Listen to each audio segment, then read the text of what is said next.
Queridos hermanos y hermanas, queridos amigos, bienvenidos en el estudio de Escuela Sabática en la Asociación General.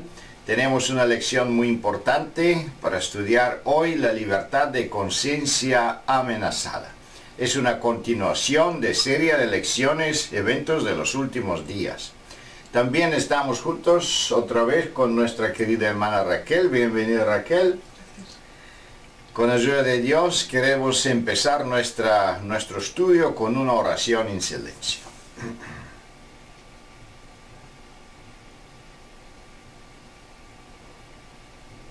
Amén. Como siempre vamos a hacer un repaso breve de la estructura de esta lección. El título, como lo mencionamos, habla de la libertad de conciencia amenazada, que significa que continuamos este asunto de libertad de expresión religiosa y también persecución. Eso se ve claramente del primer versículo de la introducción, segundo de Timoteo 3:12, y también todos que quieren vivir piamente en Cristo Jesús perecerán o padecerán persecución. Con la ayuda de Dios vamos a ver cómo es de qué persecución estamos hablando y también qué necesita el pueblo de Dios en esos últimos días tan importantes. Primer subtítulo es una introducción y también es una conexión con la lección pasada, las culpas de Babilonia. Vamos a revisar no solo la apostasía de la Iglesia Católica, pero también las otras iglesias que están vinculadas con ella en doctrina y también en forma de ser. El segundo subtítulo, el gran asunto en discusión. Estamos hablando otra vez de la culminación del conflicto que se va a formar basado en la ley de Dios. Y seguimos adelante con el próximo subtítulo, conscientes de lo que están haciendo. Aquí este subtítulo se refiere más a imagen de la bestia o de las iglesias protestantes. Y vamos a ver aquí la necesidad grande que necesitan las iglesias protestantes de una aclaración en respecto de la ley de Dios.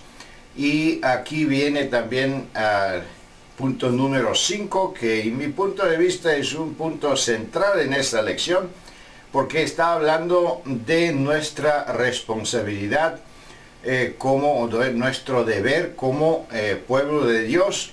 Es muy importante entender esto porque es muy importante revelar y enseñar en nuestras iglesias, queridos hermanos, pastores, obreros y maestros de escuela sabática, que el pueblo de Dios no puede quedar pasivo en este tiempo tan solemne y importante.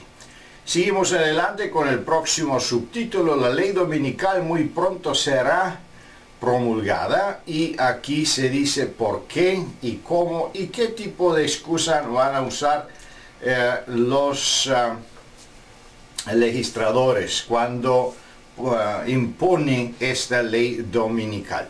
El próximo subtítulo es un argumento de apoyo, es cuando estamos hablando aquí en pregunta 7 y pregunta 8 de la preparación también del pueblo de Dios en estos días tan solemnes, en esos últimos días. Con la ayuda de Dios nos gustaría entrar ahora en los detalles de la lección, y sí estamos agradecidos de la presencia de hermana Raquel, y ella puede ayudarnos con sus comentarios. La primera pregunta, como mencionamos, está relacionada con la culpa de Babilonia y dice: ¿cuáles son las graves culpas de las cuales Babilonia se ha hecho responsable ante Dios? ¿Es una sola iglesia la que tiene este problema o son varias?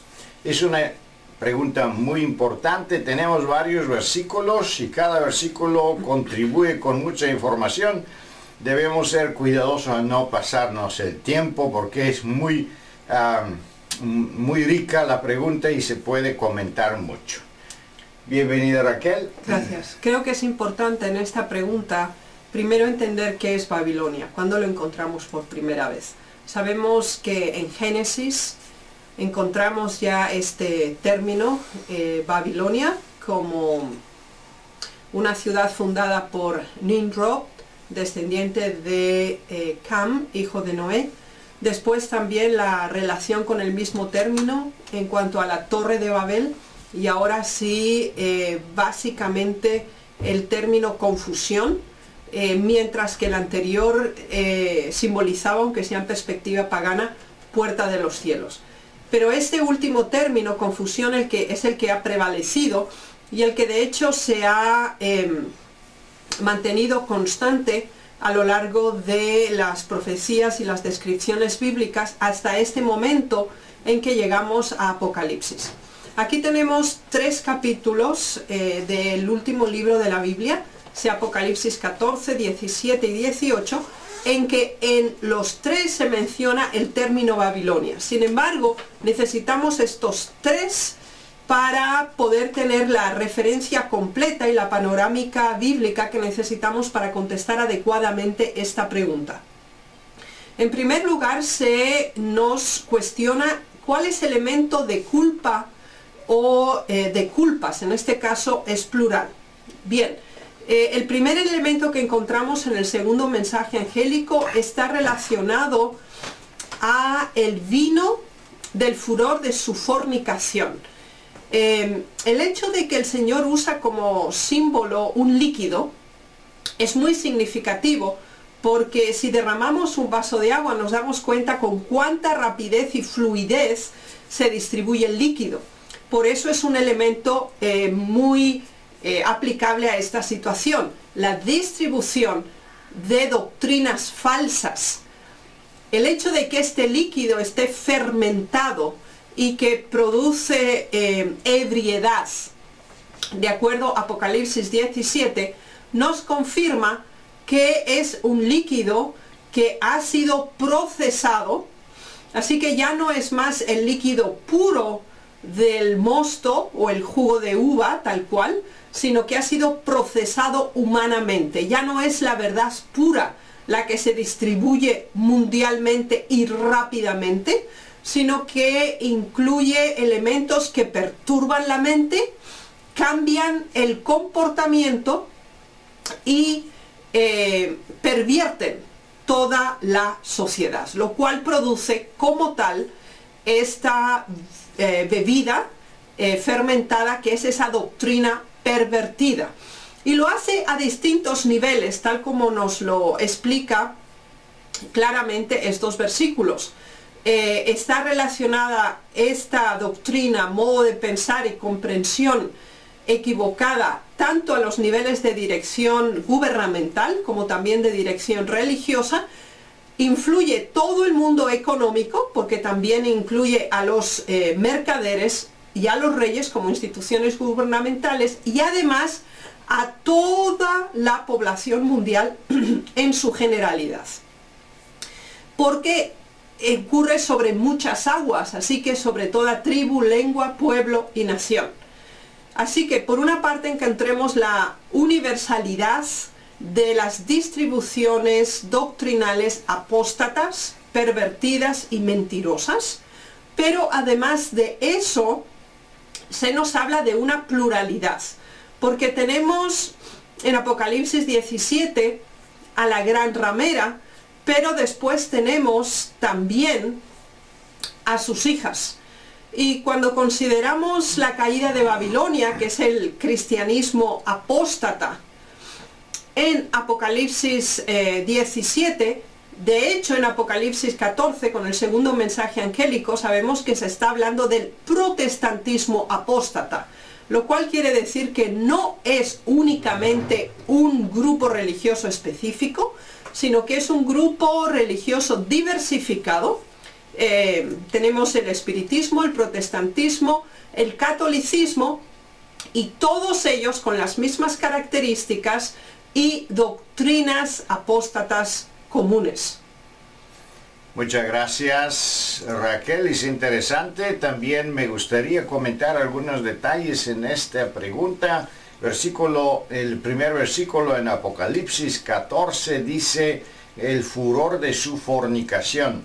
No se habla de una fornicación sexual, es una palabra griega que significa, dice porneia, que significa no solo una fornicación sexual, pero también una fornicación espiritual. ¿Qué es una fornicación espiritual? Es una adoración a dioses genuinos, a dioses,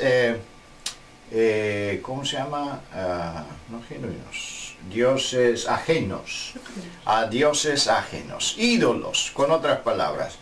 Y aquí tenemos de verdad adoración de esculturas, adoración de imágenes, que es una transgresión directa de la ley de Dios en varias iglesias conectadas con la Iglesia Católica.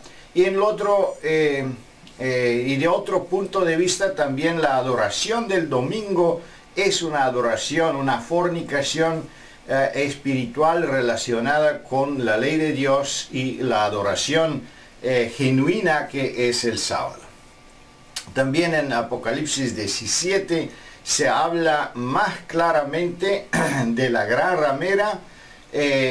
¿Por qué? Porque dice que fornicada con los reyes de la tierra. Sabemos que es la conexión de iglesia y la forma política.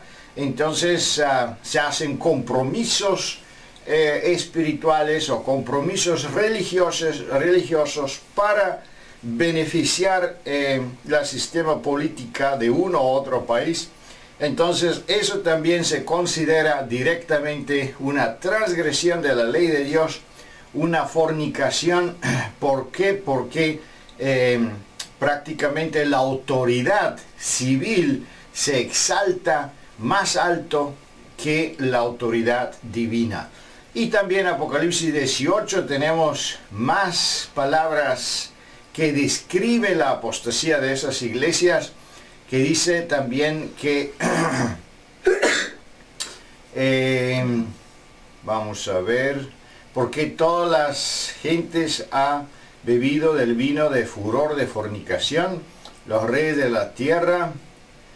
Y también un poco antes, caída Gran Babilonia, y hecho habitantes de demonios y guarida de todos espíritus inmundos. Entonces aquí se refiere también de las doctrinas equivocadas, especialmente de la doctrina de la inmortalidad del alma.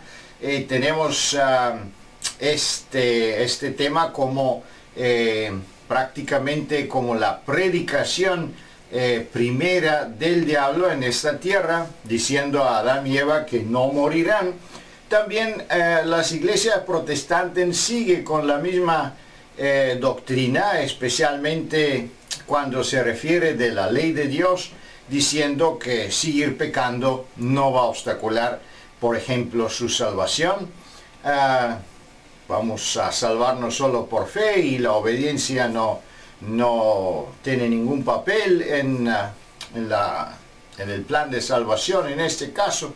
Entonces tenemos la misma continuación, la imagen de la bestia o la imagen de las doctrinas equivocadas que encontramos en la Iglesia Católica.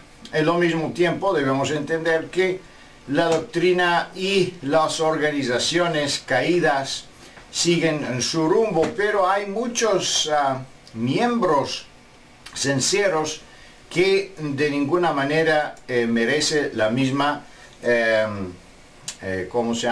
la misma actitud, porque ellos son fieles y un día cuando entiende, cuando escucha el llamado, entonces ellos se unirán también con el pueblo de Dios. Seguimos ahora con la segunda pregunta. En el templo final, ¿cuál será el punto culminante de controversia. ¿Qué dice aquí? Es interesante considerar en este momento que si habíamos analizado que ese vino que produce ebriedad y que ha sido distribuido en los niveles civiles, comerciales y poblacionales, se centra en una forma muy intensa, especialmente con la ley de Dios. Es decir, si sabemos que los 10 mandamientos son un elemento distintivo del carácter de Dios y que identifica a aquellos que le sirven y le siguen fielmente, esta doctrina apóstata que produce ebriedad y que es fornicaria es precisamente la perversión de esos mandamientos de Dios. Y por esa razón se produce una confrontación entre una presentación de la ley de Dios falsificada, manipulada humanamente, y aquella que es la auténtica y la verdadera tal cual Dios la pronunció en Éxodo 20.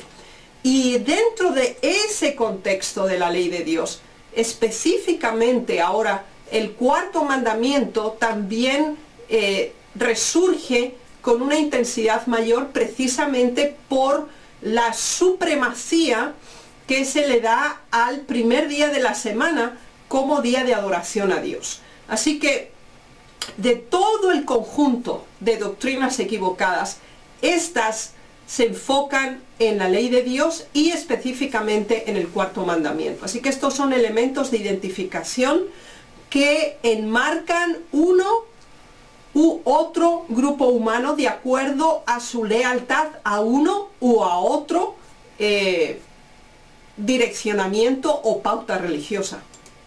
Muchas gracias. Interesante es que los diferentes movimientos o iglesias combaten la ley de Dios de diferentes maneras. Por ejemplo, el cambio de la ley de Dios de parte de la Iglesia Católica no es un secreto. Ellos lo cita como con orgullo que el cambio del sábado al domingo, por ejemplo, fue cambiado no basado a las escrituras, pero basado en la decisión de la Iglesia y los derechos que tiene la Iglesia para cambiar las leyes y cambiar cosas de la Biblia. Ellos se refieren de su autoridad y potestad dada especialmente como descendiente de Pedro, pero del apóstol Pedro. Pero las iglesias protestantes, por ejemplo, ellos no se refieren a las decisiones de las iglesias católicas, pero ellos intentan justificar el día domingo con las Sagradas Escrituras, buscando formas de justificar la celebración del domingo. En ese sentido es más sutil y más peligroso los argumentos que ellos están usando. Pero interesante es también que las doctrinas protestantes son también muy peligrosas de punto de vista que ellos intentan deshacer la influencia de la ley de Dios y una forma muy sutil, diciendo que la ley de Dios prácticamente no es necesaria para la salvación, deshaciendo la importancia de la ley de Dios como tal, e inclusivamente el sábado. Entonces se convierte el cristianismo en una forma de libertinaje en que todo el mundo vive en la forma como ellos lo ven o como le gusta, y al mismo tiempo las iglesias prometen una salvación que lamentablemente la Biblia no está autorizando. Por lo tanto, tenemos esta dualidad de combate contra la ley de Dios, y sabemos que esto entra en una culminación en los últimos días. Pero seguimos adelante con la ayuda del Señor y vamos a ver pregunta número 3. ¿Cuál es la misión del ángel que sube de donde sea el sol? Tenemos un otro ángel, no más los 3 ángeles de qué estamos hablando, y es importante explicar el asunto y la función de distintos ángeles. Si las dos preguntas anteriores nos enfocaban en el movimiento a nivel mundial que tanto el poder civil como religioso realizan, aquí se está hablando de lo que ocurre a otro nivel y paralelamente a esa misma acción. Y es lo que el cielo realiza, mientras que el poder del mal se está preparando y uniendo poderes políticos e instituciones religiosas apóstatas con el fin de llevar a su máximo clímax el mayor engaño para la humanidad.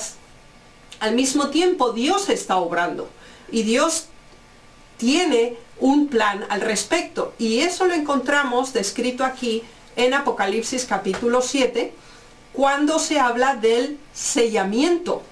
Entonces, en este capítulo se nos presentan los 4 ángeles que retienen los 4 vientos, es decir, desde los 4 puntos cardinales de la tierra, es decir, ellos retienen que todavía esta conflagración y esta controversia llegue a su punto final y se precipite en acción, ya que Dios está realizando una obra, y lo hace a través de un ángel que tiene la misión de sellar, tal como las Sagradas Escrituras dicen, sellar en sus frentes a aquellos que son los siervos de Dios.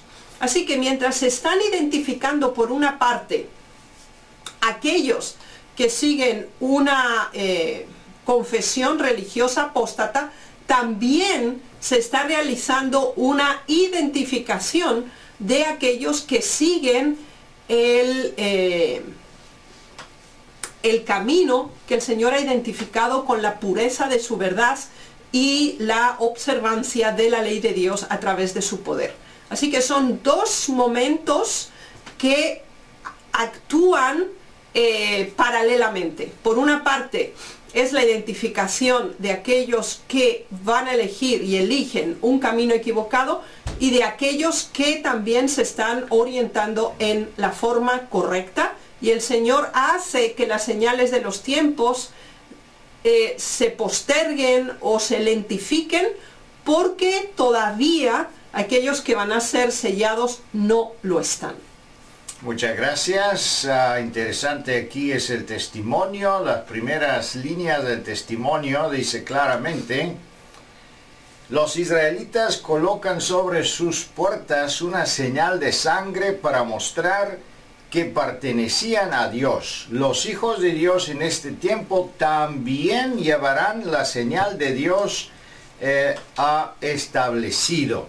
Es interesante que se habla de una señal visible, y esta señal visible no es un chip, no es un tatuaje, no es una señal, un sello externo. Debía ser muy fácil si es así, pero es prácticamente un carácter santificado, una obediencia a la ley de Dios y una obediencia en la palabra de Dios.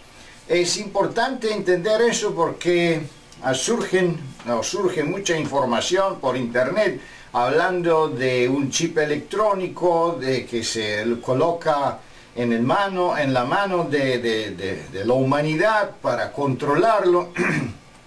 Eso no es esta señal de que está hablando la Biblia. La Biblia está hablando de una cosa mucho más complicada. Es un carácter santificado, una obediencia. El sello de esto es el día sábado, o la celebración del día correcto de Dios, como un punto de obediencia y respeto a Dios como creador.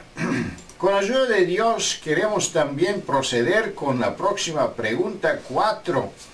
La iglesia protestantes dominicales advierten el peligro y el qué es, en qué se encuentran. ¿Entienden las iglesias protestantes el peligro en que ellos están o no lo entienden? ¿Son conscientes de su, vamos a decir, apostasía o no? Porque la Iglesia Católica ya sabemos que ellos abiertamente declaran el cambio de la ley y las otras doctrinas que no son basadas en las escrituras, en las sagradas escrituras. Pero ¿qué pasa con el protestantismo, la imagen de la bestia? Es interesante que la declaración del Señor Jesús, parafraseada de la profecía de Isaías, que establece una polarización entre lo que se dice y entre lo que se hace, entre lo que se supone que es lo correcto y lo adecuado con la práctica o la negación de esto. Eso es relacionado con la cita de Mateo 15. Por otra parte, tenemos también Colosenses 2, donde se nos habla de tradiciones, de filosofías, de sutilezas y de forma de pensar contraria a la voluntad de Dios. Entonces ahora nos damos cuenta de algo interesante. Mientras que la Iglesia Católica Apostólica Romana afirma, se enorgullece de ser la autora del cambio de la ley de Dios, cuya autoridad consideran que han recibido de Dios mismo, por otra parte los protestantes no asumen ese hecho, sin embargo practican y se someten a ese acto. ¿Por qué razón? Aunque no fueron los protestantes los que procedieron al cambio y al establecimiento del domingo como día de adoración falso, sin embargo, lo han adoptado y lo consideran el día de adoración a Dios.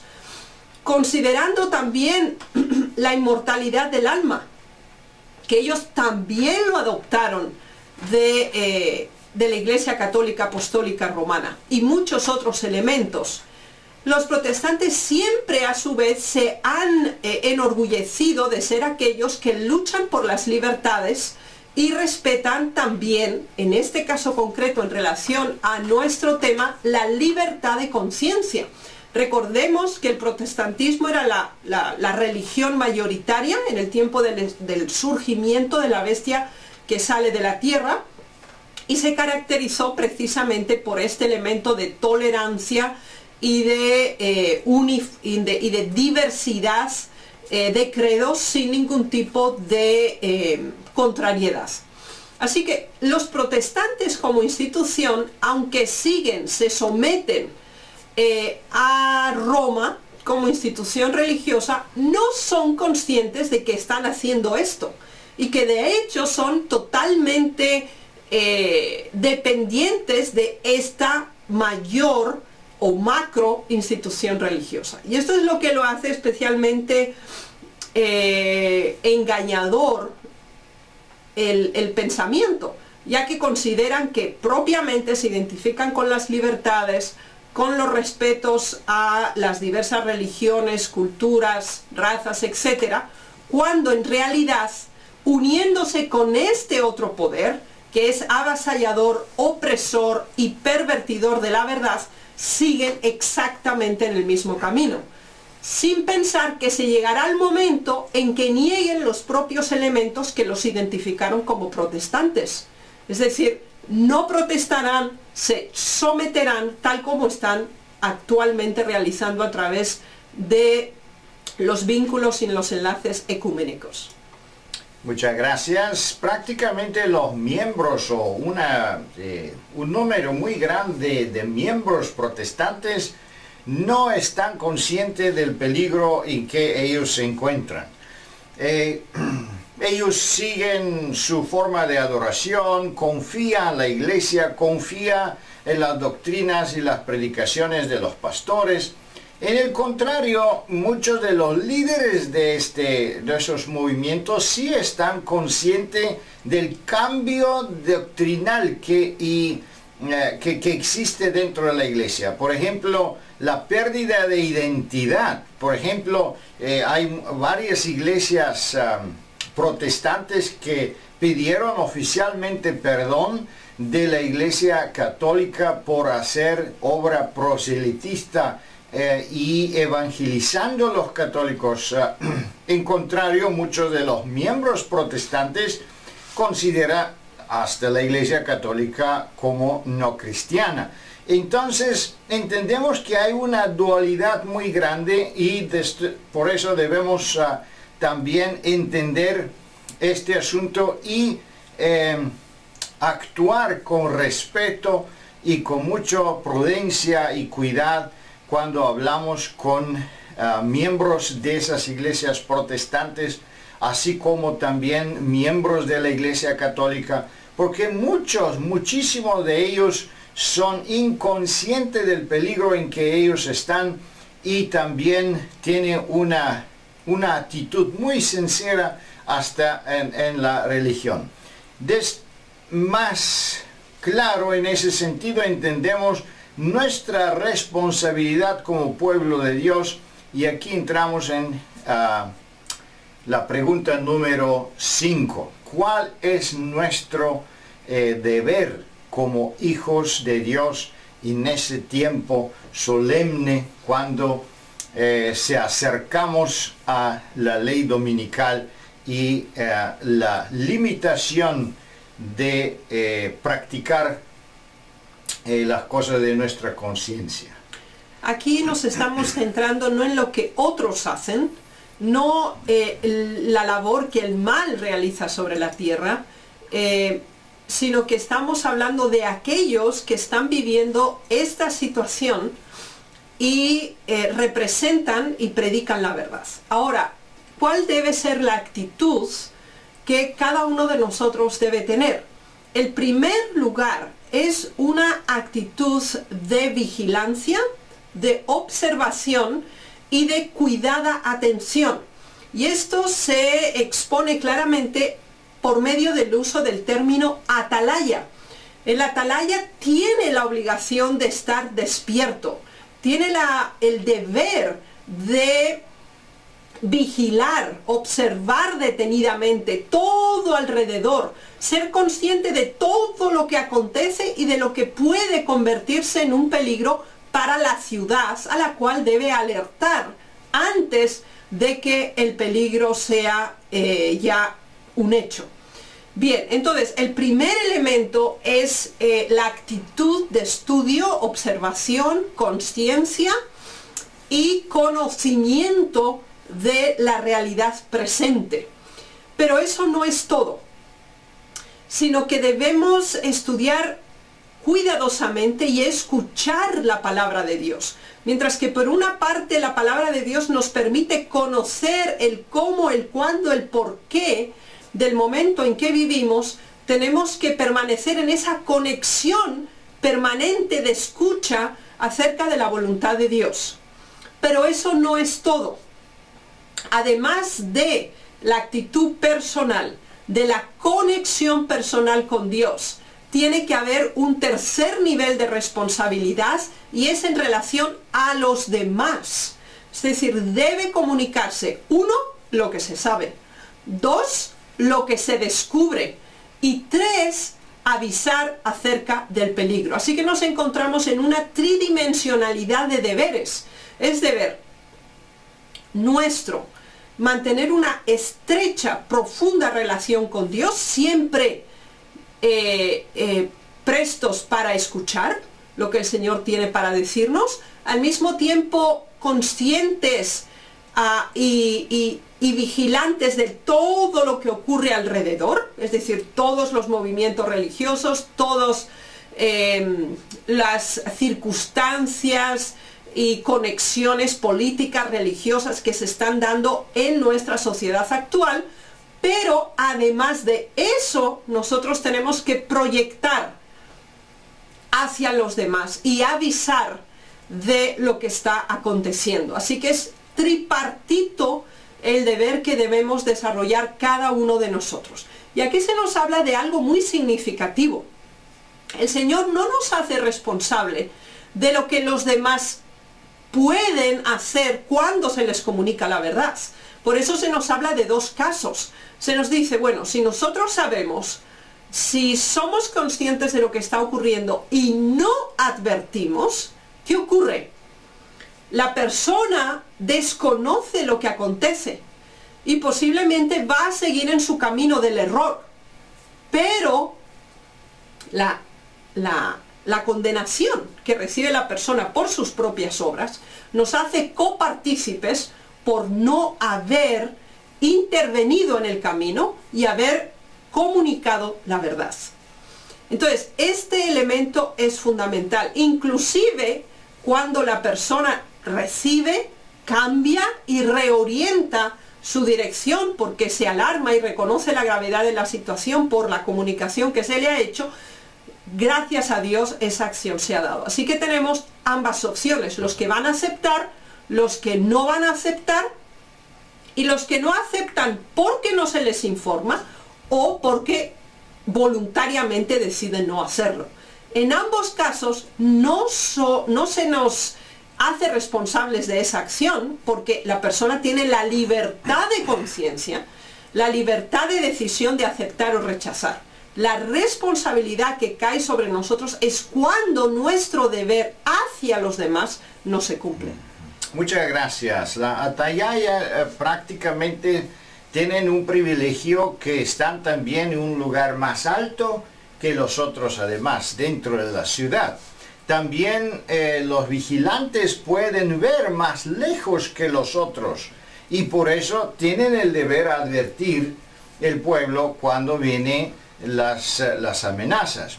Pero es interesante que cuando hablamos de la libertad de conciencia, prácticamente considerando el testimonio aquí, entendemos que la libertad de conciencia está amenazada y está amenazada todos los días. También en nuestra vida diaria podemos enfrentar muchas veces limitaciones de libertad de conciencia. Puede ser que una persona está buscando trabajo y no le permiten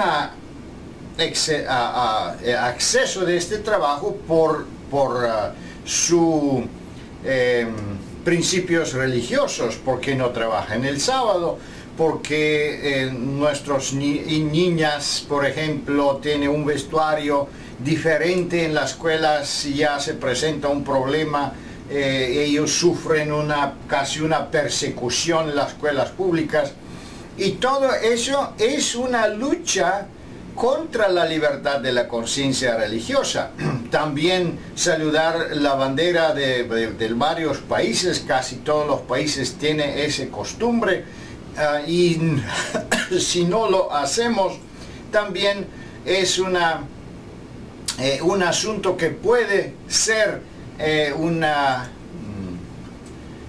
amenaza de la libertad de nuestra conciencia. Pero, queridos hermanos, debemos entender claramente que si nosotros no podemos luchar hoy para la libertad de nuestra conciencia, tampoco vamos a tener la fuerza y la experiencia a luchar con los enemigos de nuestra libertad, cuando eso se convierte en un problema muy serio,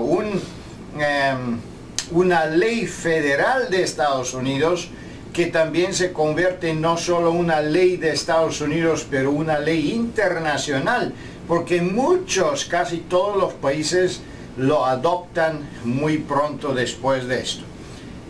Entonces debemos entender que el deber del pueblo de Dios no es solo advertir al otro, pero también reformar su propia forma de ser y demostrar un ejemplo. En ese sentido, un ejemplo que el mundo hoy día necesita. Vamos a seguir adelante con pregunta número 6. ¿Cuándo dará el protestantismo la mano al papismo? ¿Cuándo va a ser eso?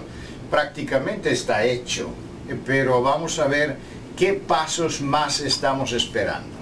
Bien, hemos estudiado en lecciones pasadas que ese acercamiento del protestantismo hacia el papismo es procesual, es decir, no ocurre instantáneamente, sino que sigue básicamente un proceso que bíblicamente también está claramente especificado.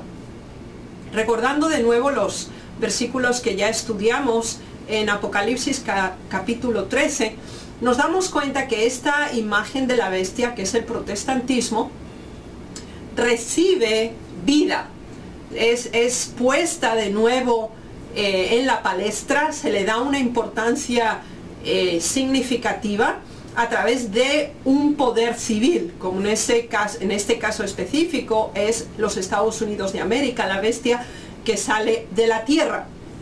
Ahora, cuando se le da ese énfasis y ese protestantismo apóstata especificado en el segundo mensaje angélico se pronuncia, ya que ya tiene vida, habla. Y las palabras que habla son terribles. Así que llega primero un segundo nivel de pronunciamiento. Y ese hablar está relacionado con la declaración o la formulación de principios opresores. Pero eso no es todo. Después se procede a la formulación, a la acción de esa declaración verbal. Así que, ¿en qué momento se produce esta situación? Aquí se nos dice que realiza toda esta obra delante de la primera bestia cuya herida de muerte fue sanada. Así que nosotros sabemos que ese acercamiento se produce cuando empieza a pronunciarse elementos de asociación, de conexión entre estas dos instituciones religiosas. El acercamiento empieza por buscar los puntos en común y evitar dar énfasis a los puntos diferenciales. Sabemos que el domingo y la inmortalidad de almas son dos elementos, entre otros también, que vinculan estrechamente estos dos poderes religiosos. En el momento en que se produce la conexión entre Estado e Iglesia, cuando la Iglesia alcanza el nivel en que un principio religioso se convierta en un principio civil, es el momento en que se establece, y es el inicio también de la ley dominical, que sabemos que también tiene a su vez un progreso como tal. Así que no es instantáneo y empieza en el momento en que se enfatizan los elementos en común, se hacen a nivel verbal, esa relación de acercamiento es cada vez más estrecha, hasta que se llega a una formulación de acto para limitar, ahora sí, y este es el elemento que conecta en forma directa al título de la lección, la libertad de conciencia. Es decir, falta de tolerancia religiosa, eliminación de elementos diferenciales en favor de la homogeneización universal de principios religiosos firmes, sin la posibilidad de aceptar cualquier otro elemento diferencial. Muchas gracias. Me gustaría comentar un poco en el segundo testimonio, que concretamente dice así: los protestantes volcarán toda su influencia y su poder del lado del papado, mediante un decreto nacional de imponga del falso Dios de reposo. Darán vida y vigor a la corrompida fe de Roma, viviendo su tiranía y opresión de las conciencias. Eso es un asunto muy especial. Es cierto que ahora tenemos una imagen de la bestia que imita varias doctrinas que también hermana Raquel mencionó, pero esta conexión se va a hacer más estrecha y se va a demostrar de una forma perfecta después de que sale la ley dominical prácticamente como una ley nacional, porque estatalmente varios Estados Unidos tienen esta ley dominical, pero nacionalmente, federalmente todavía no existe. Entonces, cuando esta ley sale, entonces el protestantismo se unirá no solo ideológicamente con la Iglesia romana, pero tenemos una identificación en la opresión y con la opresión y con la dictadura contra la conciencia de los fieles. Entendemos, hermanos y hermanas, que la extensión y la conexión de la imagen de la bestia y la bestia está en progreso, pero la culminación de esta conexión viene cuando también sale la ley dominical. Siguiendo adelante, vamos a ver ahora qué argumento tienen y cuál será el principal argumento para imponer la dictadura de la ley dominical. El caso que se nos presenta del conflicto que se levantó en el tiempo de Esther es realmente significativo y aplicable a la situación que en breve vivirá el pueblo de Dios. Ahora, ¿cuáles serán los argumentos? Aunque se no habla de un argumento principal, queremos considerar todos los matices que se dan. Entonces, en primer lugar se nos dice que es un pueblo esparcido.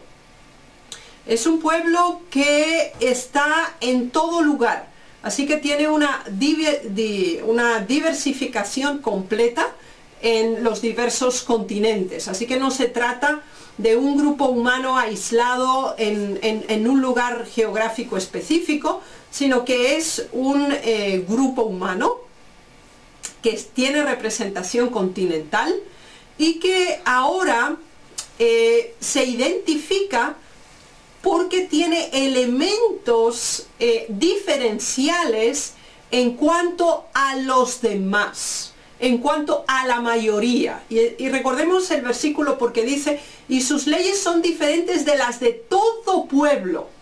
Así que este grupo humano que está en todos los continentes de este planeta, este pueblo de Dios, tiene rasgos, características, costumbres, elementos de identidad que son diferentes a todos los demás.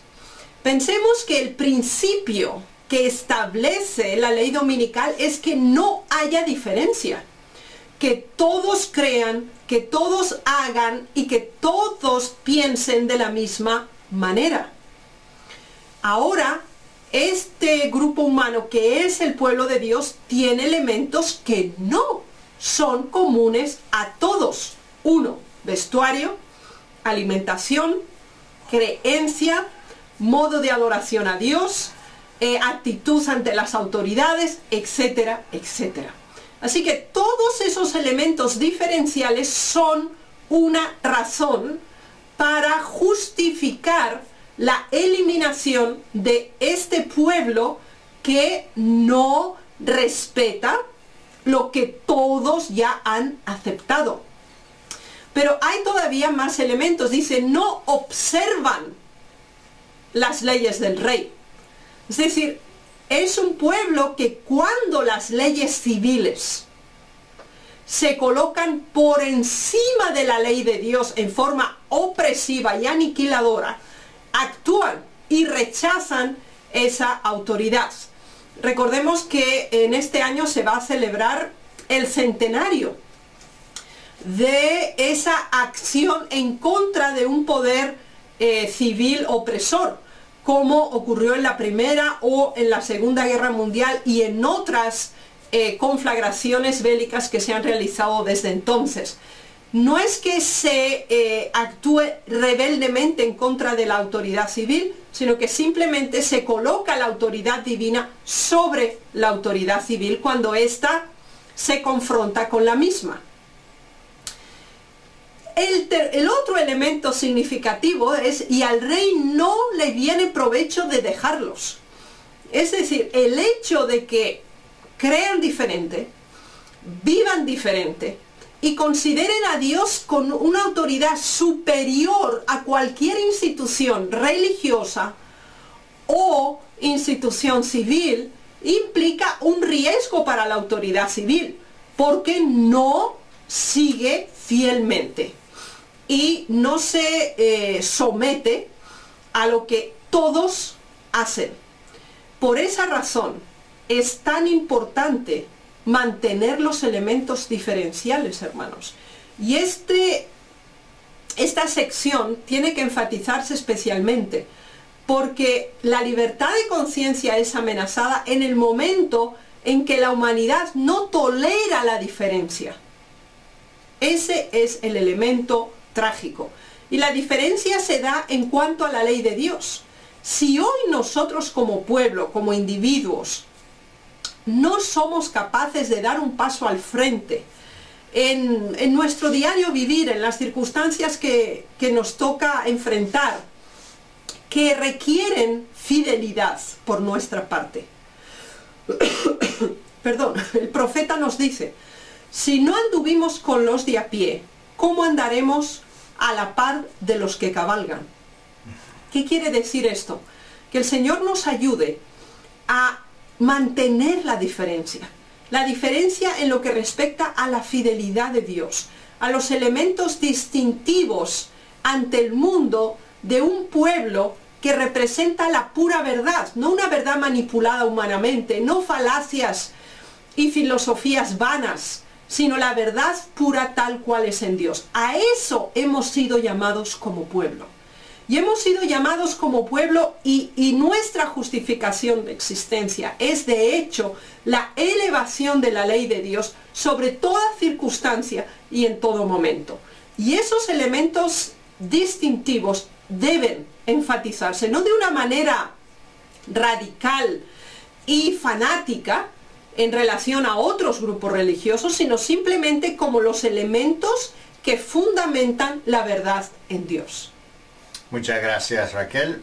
Es interesante que cuando se habla de Estir, sabemos que la persecución empezó porque Mardokai no adoró, no se inclinó adelante del hombre y adoraba solo Dios. Otra vez entendemos que todo además fornicaron, vamos a decir, usando las palabras de la Biblia, con las autoridades, adoraban las autoridades, se inclinaban adelante de ellos, con la diferencia de Mardokai, que no significa que Mardokai no respetaba las autoridades, en contrario, él ayudó al rey, ayudaba al rey, pero por su religión no se inclinaba adelante del hombre, porque quería adorar el único Dios, el creador del cielo y tierra. Entonces, así entendemos que de una forma semejante va a suceder también en el fin del tiempo. Pero no debemos tener miedo de esas leyes y de las autoridades, porque sabemos que Dios es más poderoso. ¿Cómo actuará el pueblo de Dios en estas circunstancias? ¿Qué ha sucedido entonces y cómo actuó el pueblo de Dios en este tiempo de la reina Esther, pero también en todos los tiempos cuando entramos en un tiempo de crisis? Es interesante ver cuál es la actitud a seguir, y eso es realmente significativo porque tenemos distintos pasos. El primer paso es ser consciente de lo que ocurre. Así que cuando se da a conocer la situación y Mardoqueo comunica a Esther el decreto que se ha pronunciado, se produce una actitud. Y la primera es la de ayuno y oración. Es decir, cuando sabemos que este momento está ahora, hoy, mucho más cercano que nunca antes, nosotros tenemos que asumir una actitud espiritual específica, es decir, de mucha más estrecha comunión con Dios, mucho más estudio de la palabra de Dios, mucha más comunión constante y permanente con el Señor, cuidar nuestra experiencia religiosa, pero no quedar simplemente en ese nivel de interioridad propia, sino que ahora la reina Esther decide presentarse delante del rey. Así que aunque se presenta primero delante de Dios, ahora tiene que presentarse delante de la autoridad civil que ha pronunciado ese decreto. lo cual era contraproducente porque la ley medo-persa solo permitía la audiencia ante el rey cuando el rey la había autorizado previamente. Ahora, en este caso, era peligro de sentencia de muerte presentarse sin previo aviso y sin la autorización del rey ante él. Ahora, habiéndose Esther presentado antes delante de Dios, podía asumir cualquier consecuencia. Así que dijo, si perezco, que perezca. Pero fue y se presentó delante del rey. ¿Y eso qué quiere decir? Que en momentos de crisis de esta envergadura, donde la libertad religiosa está en juego, y sabemos que ese momento se está acelerando en forma impresionante en nuestra sociedad presente, tenemos que cultivar esa relación con Dios, pero tenemos que dar un paso al frente y solicitar ante las autoridades civiles el cese de esa actuación.